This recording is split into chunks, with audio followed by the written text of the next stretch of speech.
সেই দিন ছিল তোমার দাদাভাইয়ের জন্মদিন।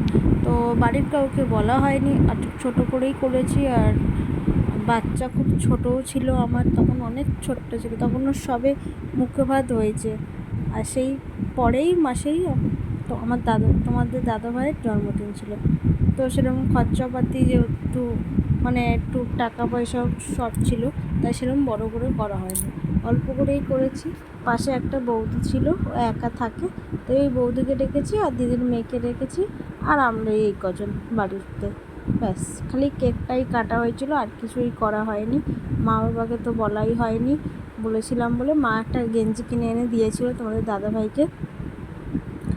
আর একটু ছোটো করে করেছি, তো আমার মনটা খুব খারাপ হচ্ছিল, কিন্তু ও খুব হ্যাপি যেহেতু জন্য কেক। আর কেকটা এনেছিলাম হচ্ছে একটা ডগির মুখ।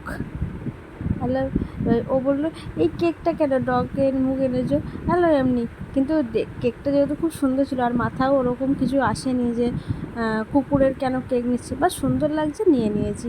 আর খুবই টেস্টি ছিল কেকটা, সত্যি কথা বলতে এত সুন্দর লাগছিল। আর কেকটা কাটাও হয়েছে, দিদির মেয়ে ভিডিও করছিল, তা বলছিলো যে তোমাদের একটা ফটো তুলে দিই।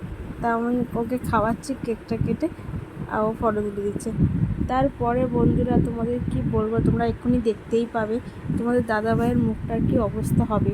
এই যে বৌদি ভাই আছে, এই বৌদি ভাই পুরো মুখটার অবস্থা যা করে দেবে। আর ও খুব আনন্দ করতে ভালোবাসে, তোমাদের দাদাভাই কেক মাখতে এগুলো খুব ভালো লাগে। দেখো, তো এখানে এতটুকুই। তো ভালো লাগলে লাইক, শেয়ার, সাবস্ক্রাইব করতে ভুলো না। Bye bye, tata.